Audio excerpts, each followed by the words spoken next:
Para el mundo, Ricardo Montes era un tiburón, un abogado legendario que jamás había perdido un caso, pero en el silencio de su mente, ahora no era nadie. Un violento accidente le había borrado la memoria, dejándolo atrapado en un presente vacío, sin pasado, sin poder, y sin el rostro de la mujer que su corazón sabía que amaba, pero sus ojos no podían recordar. Fue entonces, en su momento más oscuro, que una pequeña niña de apenas 8 años se acercó y le susurró una propuesta imposible. «Ayúdame a encontrar a mi mamá, y Dios te devolverá tu vida». Ricardo se burló de su fe.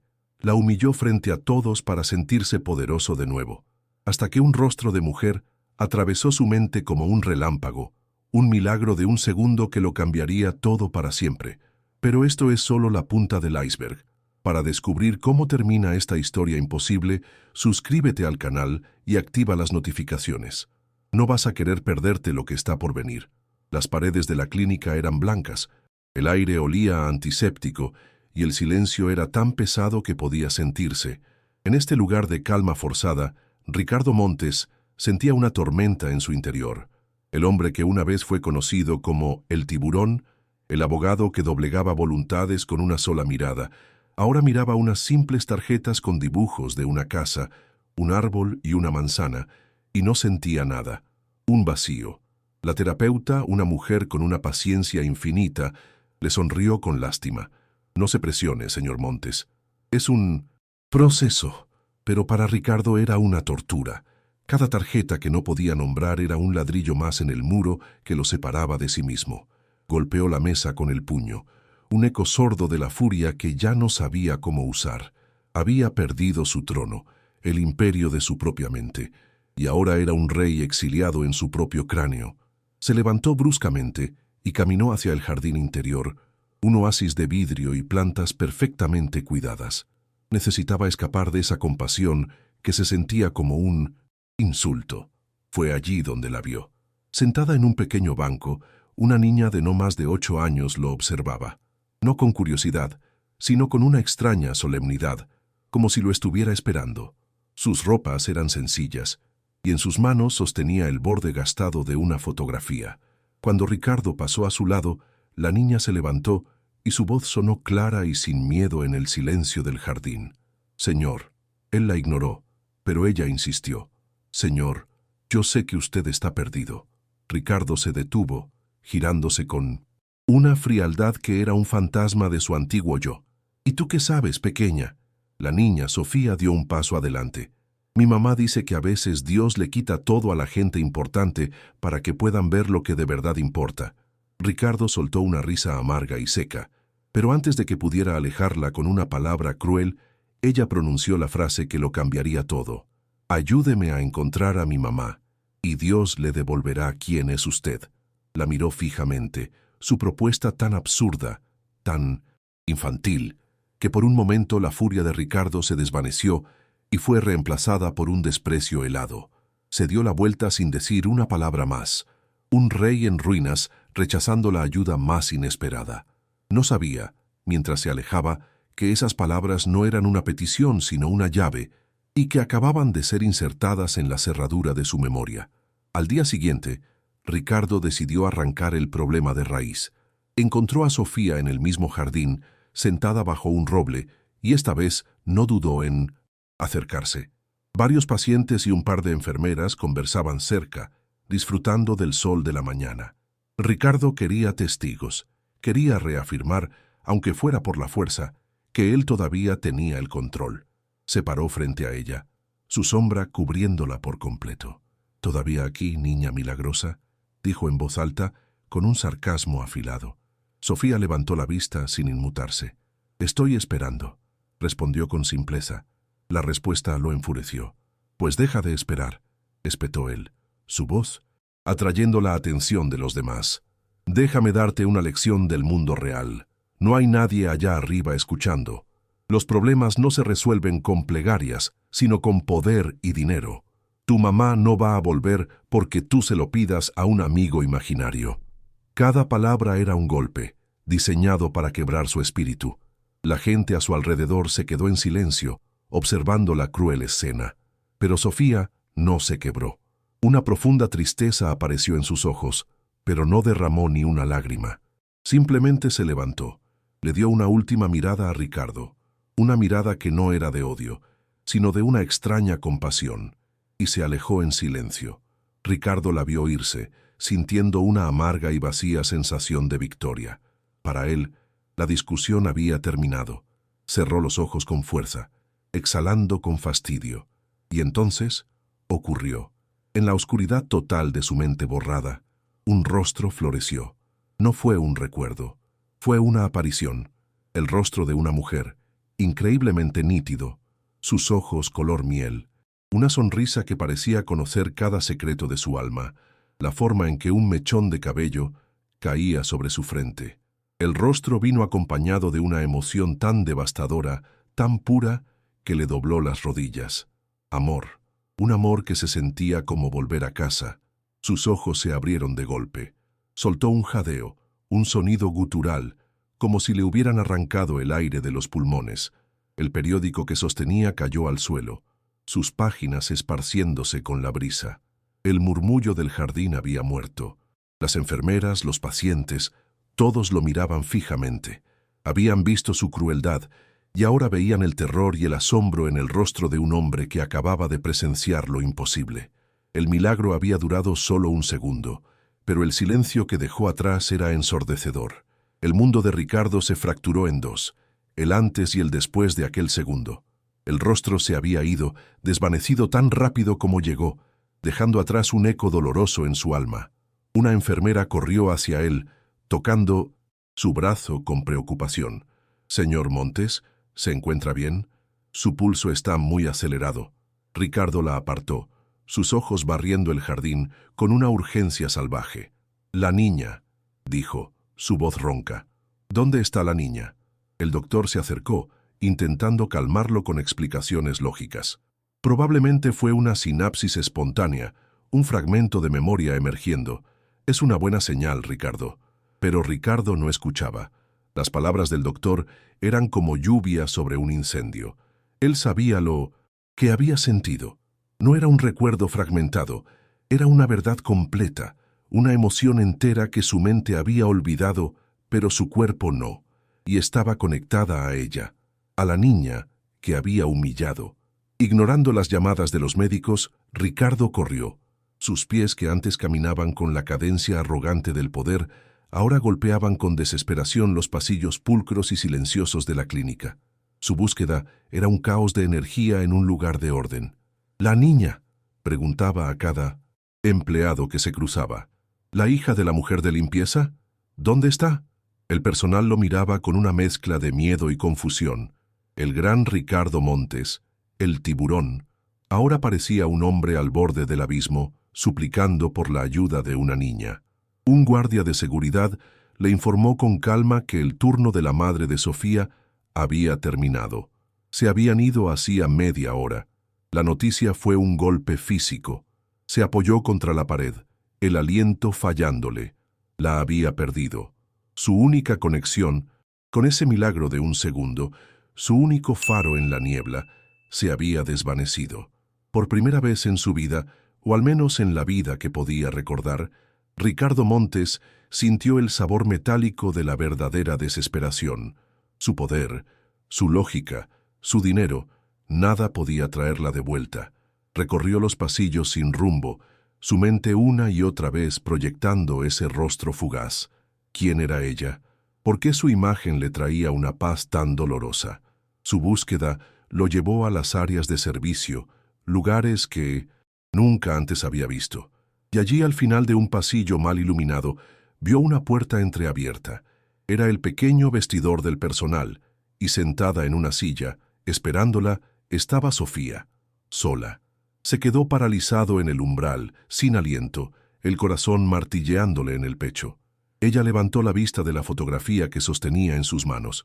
No había sorpresa en su rostro, ni miedo, solo una calma profunda, como si supiera que él, inevitablemente, encontraría su camino hasta allí.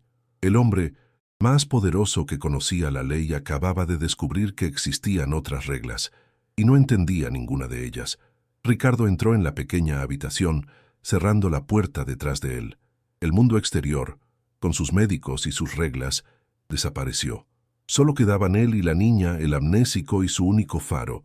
Se arrodilló, un gesto que le habría parecido impensable un día antes, para mirarla a los ojos. Su voz, despojada de toda arrogancia, era apenas un susurro. ¿Cómo? ¿Cómo sabías que podías ayudarme? Sofía no respondió con palabras. En su lugar le tendió la gastada fotografía. Ricardo la tomó con manos temblorosas. En ella, una mujer joven y sonriente, con los mismos ojos serenos de la niña, sostenía un ramo de girasoles. Se llamaba Ana, un nombre hermoso pero que no le decía nada. La frustración comenzó a crecer de nuevo en su pecho. No había conexión. «No la reconozco», dijo él, la voz llena de derrota. Sofía entonces, con la misma calma, sacó de su bolsillo un recorte de Mindonen periódico, doblado tantas veces que las esquinas estaban suaves como tela. Se lo entregó. Era la noticia de la desaparición de su madre. Ricardo leyó las palabras con avidez. Ana Rivas, de 32 años, desaparecida.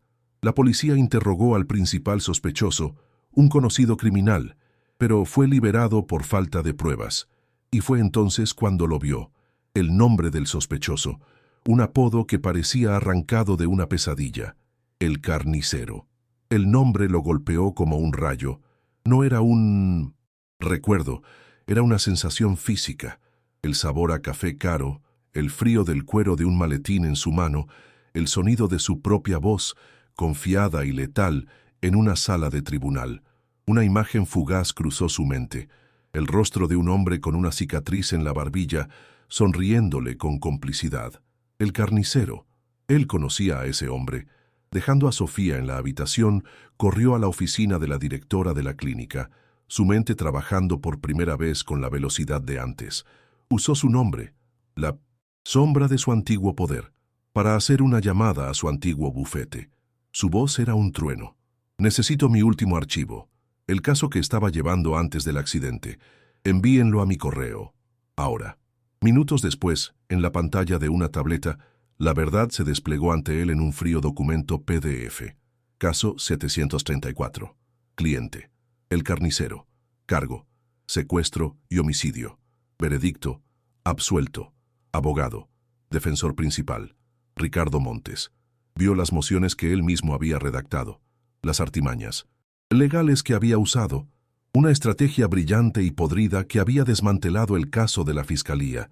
Y al final, en sus notas personales, una última entrada del día de su accidente. Recibido pago final. Carnicero insiste en eliminar todos los cabos sueltos.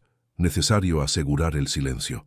La tableta resbaló de sus manos y se estrelló contra el suelo. El ruido apenas registró en su mente. Su accidente no fue un accidente. Fue un intento de asesinato para silenciarlo. El monstruo que él había liberado, el hombre que le pagó una fortuna, era el mismo que había secuestrado a la madre de Sofía.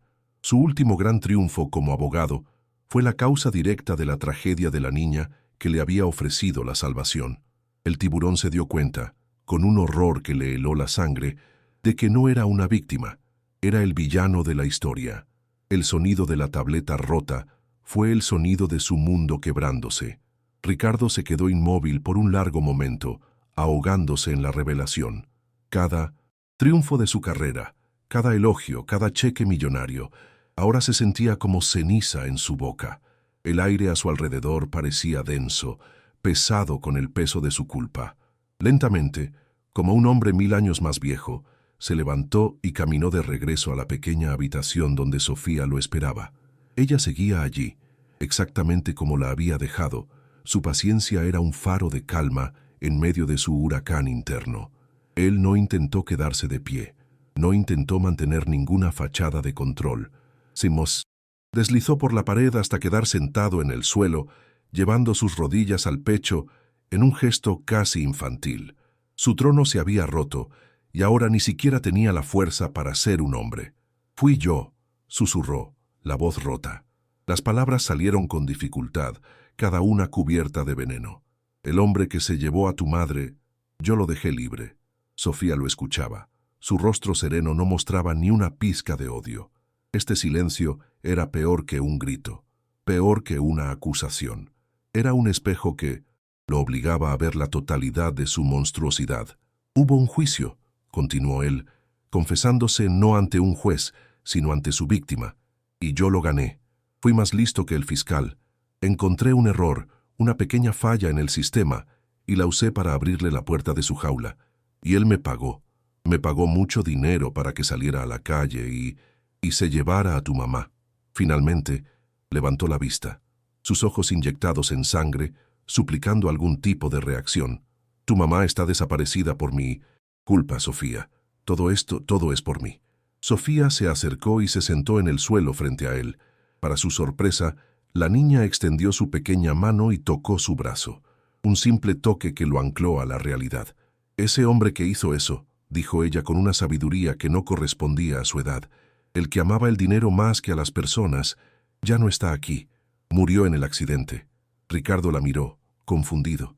Ella continuó, su voz suave pero firme. Ahora solo quedas tú. Hizo una pausa, dejando que las palabras calaran hondo. Y entonces le hizo la pregunta que redefinió su existencia. Entonces, ¿vas a traerla de vuelta? La pregunta atravesó la niebla de su autocompasión. No era un ruego, era un desafío, un propósito. Ya no se trataba de recuperar su memoria, se trataba de devolverle una madre a una niña. La determinación, una vieja amiga que creía perdida, comenzó a arder de nuevo en su pecho. Ya no era por la victoria, era por la redención. Asintió lentamente, una sola lágrima trazando un camino limpio en su rostro sucio. La niña le había dado su nueva misión. La culpa se transformó en combustible. Durante las siguientes 48 horas, Ricardo Montes resucitó. No el hombre sin memoria, sino el estratega, el depredador. Escondido en la biblioteca de la clínica con un teléfono prestado y una laptop, se sumergió en el mundo que también conocía. Hizo llamadas a antiguos contactos, susurrando el nombre de El Carnicero y cobrando favores olvidados. No, buscaba al secuestrador, buscaba al empresario. Sabía que un hombre como él dejaría un rastro no de sangre, sino de dinero. Y lo encontró. Una red de empresas fantasma, paraísos fiscales y transferencias ilícitas. Era un esquema de lavado de dinero tan grande y tan complejo que hundiría no solo al carnicero, sino a la mitad de su organización. Era la bala de plata. Una evidencia tan sólida que ningún abogado, ni siquiera uno tan bueno como él solía ser, podría desmantelar. Por un momento, sintió el viejo cosquilleo de la victoria. Tenía el arma para acabar la guerra. Justo cuando estaba a punto de enviar la información a un contacto en la fiscalía, recibió una visita. 2 hombres de aspecto corriente lo interceptaron en el estacionamiento de la clínica. No parecían matones, parecían contadores. Uno de ellos, con una sonrisa tranquila, le mostró la pantalla de un celular. En la foto, una mujer regaba las plantas en un balcón. Era ella, el rostro de su visión, el ancla de su cordura. Su esposa, Elena. La foto era reciente, tomada esa misma mañana. El jefe admira su talento, señor Montes, dijo el hombre, su voz suave y letal. Él cree que un hombre como usted entiende de negocios, y seguir con esto es un muy mal negocio. El segundo hombre no decía nada, simplemente observaba. La amenaza flotaba en el aire, fría y clara. Olvide estos archivos. Olvide a la niña y a su madre. Suba a un avión y no vuelva nunca más, continuó el primer hombre. Haga eso, y su esposa seguirá regando sus plantas todas las mañanas. Pero si esta información se filtra, no podemos garantizar su seguridad, ni la de nadie a quien usted, en algún momento, haya amado. Los hombres se fueron, dejándolo solo en el silencio del estacionamiento. Ricardo miró el archivo en su laptop, el arma que podía salvar a Ana. Luego pensó en la foto de Elena, tan viva, tan real, tan vulnerable. El camino a la redención le exigía un sacrificio, pero nunca imaginó que el precio a pagar sería la vida de la única persona que su corazón había logrado recordar. Estaba atrapado. Salvar a la víctima de su pasado significaba quizás crear una nueva víctima en su presente. El tiburón se enfrentaba a una decisión que no podía ganar. Ricardo se quedó de pie en el estacionamiento, el eco de la amenaza resonando en el aire. Miró el cielo, buscando una respuesta en las nubes, pero no encontró nada. La respuesta no estaba arriba, estaba adentro.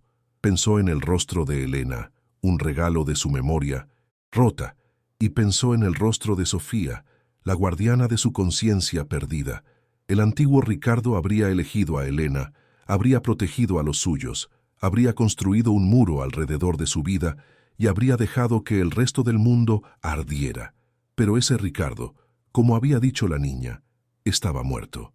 Regresó a su habitación no como un hombre derrotado, sino como un soldado con una última misión.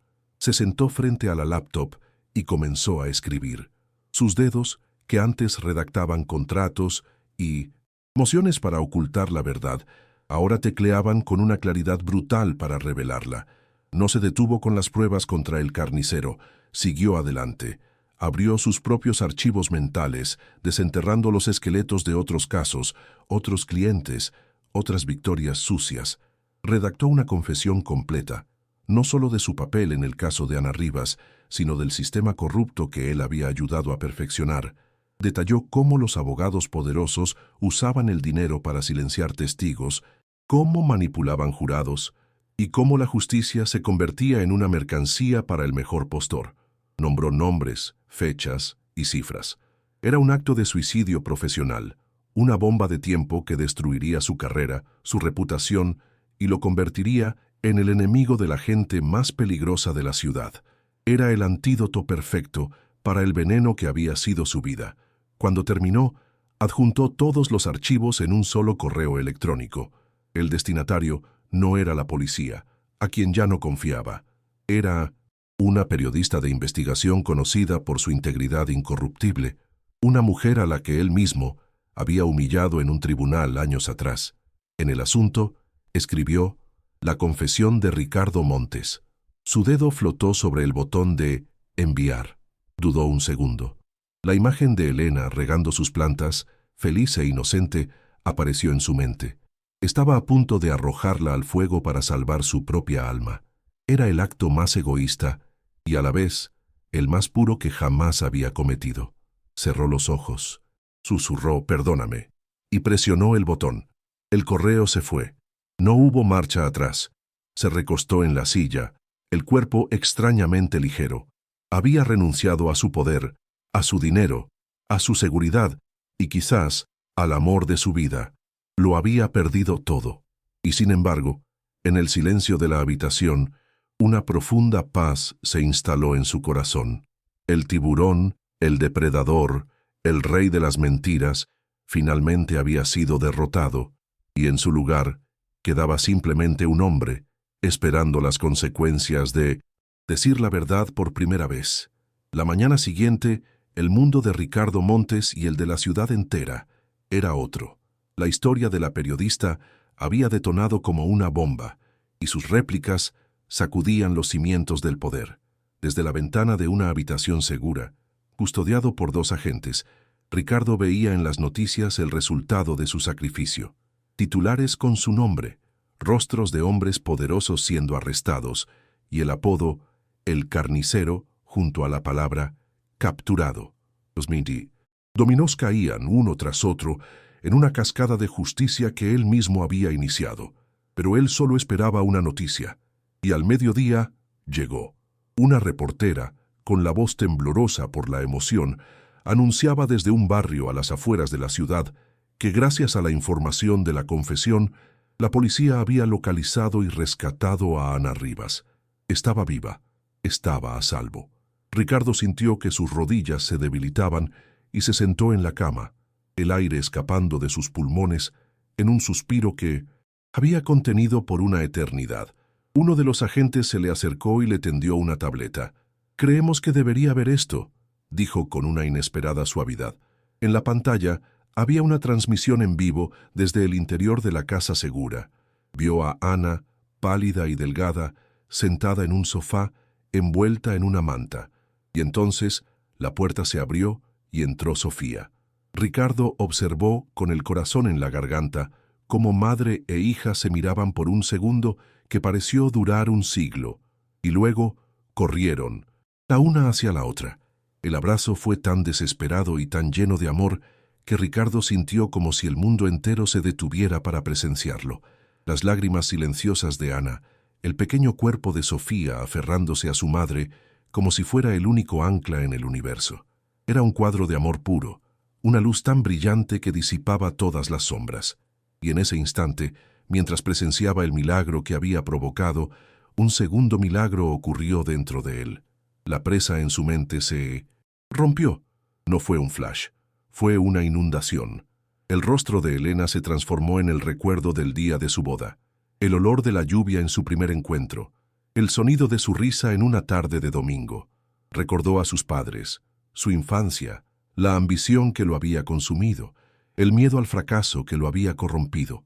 Todo regresó, los triunfos y los pecados, el amor y la vergüenza. Su vida entera, en todos sus detalles gloriosos y terribles, volvió a él. Lágrimas brotaron de sus ojos, pero no eran de dolor, eran de alivio. Su alma, limpia por el sacrificio, finalmente le había permitido a su mente sanar. La memoria había vuelto. El trato de Sofía se había cumplido. Ricardo Montes por fin estaba completo de nuevo, no como el hombre que era, sino como el hombre que a través del fuego había renacido.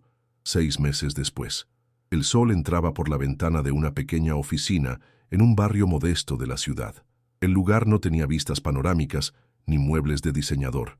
Las paredes estaban cubiertas de estantes con archivos y el único lujo era una cafetera que nunca dejaba de funcionar. En la puerta de vidrio, unas letras sencillas decían: Fundación Renacer, asesoría legal gratuita. Adentro, Ricardo Montes, vestido con una camisa arremangada y sin corbata, escuchaba con paciencia a una anciana que le mostraba una orden de desalojo. Ya no había rastro del depredador impaciente que fue. Escuchaba cada palabra, sus ojos transmitiendo una empatía que nunca antes había poseído. Su memoria estaba intacta, pero ahora era un mapa de los lugares a los que nunca volvería. La puerta se abrió y entró Elena. Le sonrió y le tendió un café. Su relación, que tuvo que empezar de cero, se había reconstruido sobre la base más sólida de todas, la verdad. Él le había contado todo, sus crímenes y su redención, y ella, al ver al hombre en que se había convertido, había decidido enamorarse de él por segunda vez. Más tarde esa tarde, mientras organizaba unos papeles, Ricardo se detuvo a mirar la única foto que adornaba su escritorio. No era un título universitario ni un premio. Era una foto tomada en un parque, en un día soleado. En ella, 4 personas reían a carcajadas, él y Elena, junto a Ana y una Sofía que había crecido un par de centímetros. Eran su familia, su brújula. El hombre que lo había perdido todo para encontrar la verdad, ahora vivía una vida más rica que nunca. No ganaba casos millonarios, pero ayudaba a la gente a no perder sus hogares. No aparecía en las portadas de las revistas de negocios, pero su nombre era susurrado con gratitud en los pasillos de los tribunales de gente común. El tiburón había muerto en aquel estacionamiento. En su lugar había nacido un hombre que entendió que la verdadera memoria no está en lo que recuerdas, sino en lo que eliges hacer con ello. Ricardo Montes había cambiado el trono de un rey por la silla de un siervo, y al hacerlo, finalmente, había encontrado su reino. Si te gustó esta historia, no te olvides de suscribirte al canal para ver más videos emocionantes como este. Deja tu like para apoyarnos y activa las notificaciones para no perderte ninguna novedad. Esto nos ayuda a seguir creando lo mejor para ti. Hasta el próximo video.